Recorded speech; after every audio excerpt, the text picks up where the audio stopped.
রুটি পরোটা তো রোজ বানিয়ে থাকেন, তবে রুটি পরোটার জায়গায় মাঝে মধ্যে এই রেসিপিটি বানিয়ে দেখতে পারেন। দারুণ একটি রেসিপি, আশা করছি বাড়ির বাচ্চা থেকে বড় সবার ভীষণ ভালো লাগবে। নমস্কার বন্ধুরা, নন্দিনী সিম্পল কুকের আরও একটি পর্ব দেখার জন্য আপনাদের সবাইকে জানাচ্ছি স্বাগত। তাহলে আর দেরি না করে চলুন বন্ধুরা রেসিপিটি দেখে নেওয়া যাক। আর আজকের রেসিপির পুরো ভিডিওটা দেখার অনুরোধ রইল বন্ধুরা। তার আগে একটি রিকোয়েস্ট, যদি ভালো লাগে একটা লাইক দিয়ে সাবস্ক্রাইব করে আমার পাশে থাকার অনুরোধ রইল। তাহলে চলুন রেসিপিটি দেখে নেওয়া যাক। আজকের এই রেসিপিটি তৈরি করার জন্য প্রথমে এদিকে আমি নিয়েছি 1 বাটি ময়দা। ময়দাটাতে দিয়ে দিচ্ছি আমি পরিমাণ মতো লবণ, আর দেব 1 চামচ চিলি ফ্লেক্স দিয়ে এবারে এখানে জল দিয়ে একটা পাতলা ব্যাটার প্রথমে রেডি করে নিচ্ছি। ব্যাটারটা একদমই পাতলা হবে, তবে অল্প অল্প জল দিয়ে ব্যাটারটাকে রেডি করে নিতে হবে, না হলে এই যে ময়দাগুলো দিয়েছি ময়দাগুলো একদমই ডেলা বেঁধে যাবে। তো অল্প অল্প পরিমাণে জল দিয়ে আমি একদমই পাতলা একটা ব্যাটার রেডি করে নিচ্ছি। তো বন্ধুরা ব্যাটারটা আমার একদমই রেডি করে নেওয়া হয়ে গেছে। এবারে দেখুন ঠিক এইরকম পাতলা একটা ব্যাটার রেডি করে নিতে হবে। আরও কিছুক্ষণ আমি একটু ব্যাটারটাকে ফেটিয়ে নিলাম, আর ব্যাটারটা আমাদের একদমই রেডি হয়ে গেছে। এবারে এক সাইডে আমি রেখে দিচ্ছি। তো দেখুন ব্যাটারের ঘনত্বটা ঠিক এইরকম পাতলা রাখতে হবে।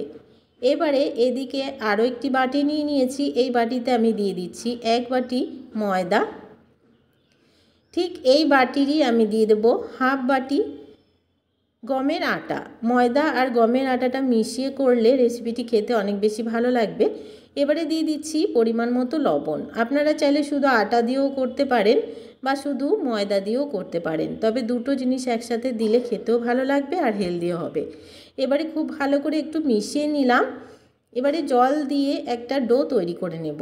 একদমই নরম একটা ডো তৈরি করে নিতে হবে, যেমন আমরা রুটি তৈরি করার জন্য ডো তৈরি করে নিই।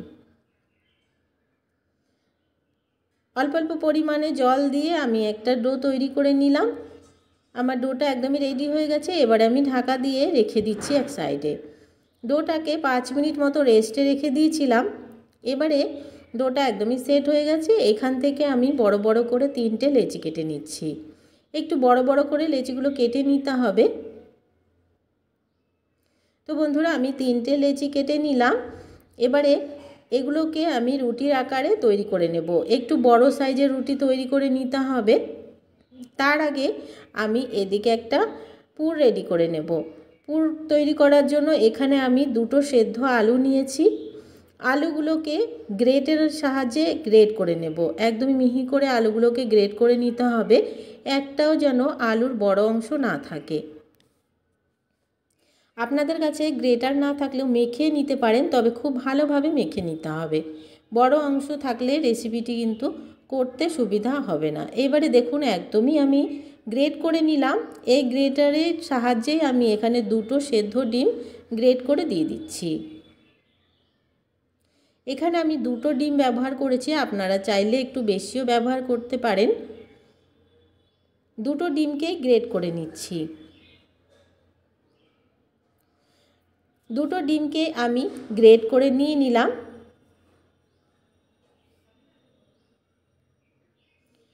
এবারে এখানে দিয়ে দেব কিছু মশলা।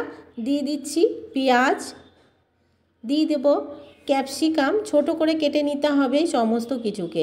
একটা সবজিও যেন বড় না থাকে, আপনারা চাইলে এখানে গাজর ব্যবহার করতে পারেন। দিয়ে দিচ্ছি বেশ খানিকটা ধনেপাতা, আর দিয়ে দেব কাঁচা লঙ্কা। এখানে আমি 2টো কাঁচা লঙ্কা ছোট ছোট করে কেটে রেখেছিলাম, দিয়ে দিলাম কাঁচা লঙ্কাটা। এবারে এখানে দিয়ে দেব লবণ পরিমাণ মতো, দিয়ে দিচ্ছি হাফ চামচ ধনে গুঁড়ো, দিয়ে দিচ্ছি 1 চামচ চাট মশলা, আর দিয়ে দিচ্ছি হাফ চামচ কাশ্মীরি লাল লঙ্কার গুঁড়ো, আর দিয়ে দেবো হাফ চামচ গোলমরিচের গুঁড়ো। দিয়ে খুব ভালো করে একটু মেখে নেব। খুব ভালো করে সমস্ত কিছুকে মিশিয়ে মেখে নিতে হবে।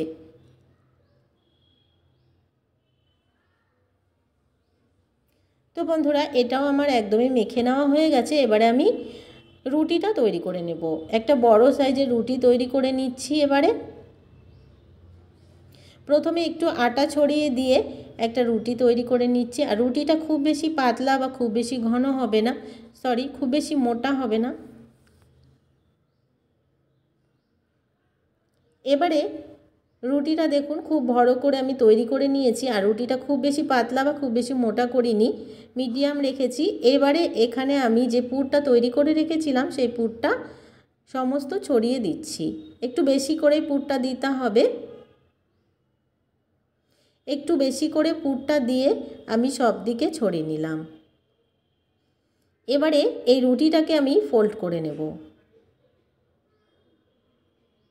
কোনো রকম জল দিয়ে বন্ধ করে দেওয়ার প্রয়োজন নেই, এমনিতেই বন্ধ হয়ে যাবে। দেখুন বন্ধুরা, এবারে আমি হাতের সাহায্যে চেপে চেপে একটু, দেখুন আমি ভিডিওতে কিভাবে করছি ঠিক এইভাবে করে একটু চেপে চেপে ছড়িয়ে নিতে হবে। হাতের সাহায্যে একটু চেপে ছড়িয়ে নিলাম। এবারে দুই সাইডটা একটু কাঁচি দিয়ে কেটে নিচ্ছি। আমি একটা ছুরির সাহায্যে দুই সাইডটা কেটে নিচ্ছি, যাতে এই দুই সাইডটা একটু থাকলে দেখতে ভালো লাগবে না, সেই কারণে কেটে নিলাম। ওগুলো আমি ফেলে দেব না, ওগুলোকেও ভেজে নেব। এবারে ছোট ছোট টুকরো করে পিস করে কেটে নিচ্ছি। এবারে অনেকগুলো পিস করে আমি কেটে নিলাম। তো দেখুন বন্ধুরা, সবগুলো ঠিক এইরকম পিসে তৈরি করে নিতে হবে। এগুলো আমার একদমই রেডি করে নেওয়া হয়ে গেছে। এবারে আমি এদিকে একটা ফ্রাইং প্যানে তেল গরম হতে দিয়ে দিয়েছিলাম। যে ব্যাটারটা আমরা আগে রেডি করে রেখেছিলাম, পাতলা ব্যাটারটা, সেই ব্যাটারে ডুবিয়ে ডুবিয়ে এক এক করে এই তেলে আমি ছেড়ে দেব। আর মিডিয়াম টু লো ফ্লেমে সবগুলোকে ভাজতে হবে।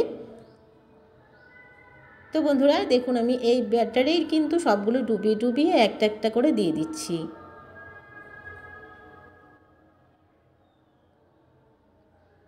সবগুলো আমি দিয়ে দিলাম, অনেকগুলো দিয়েছি একসাথে, যাতে একসাথে অনেকগুলো তৈরি হয়ে যায়। এবারে উল্টে পাল্টে দুই পাশটাকে খুব ভালো করে একদমই গোল্ডেন ব্রাউন আর ক্রিস্পি করে ভেজে নেব। ভেজে নিয়ে নামিয়ে নিলে রেডি হয়ে যাবে আজকের রেসিপিটি। যতক্ষণ না পর্যন্ত দুই পাশটা খুব ভালোভাবে গোল্ডেন ব্রাউন হচ্ছে ততক্ষণ কিন্তু নামানো যাবে না, তাহলে ভেতরটা কাঁচা থেকে যাবে। তো বন্ধুরা দেখুন, এগুলো খুব ভালোভাবে তৈরি করে নেওয়া হয়ে গেছে। এগুলোকে এবারে নামিয়ে নেব, আর বাকি আরও যেগুলো আছে সেগুলোকেও ভেজে নিচ্ছি।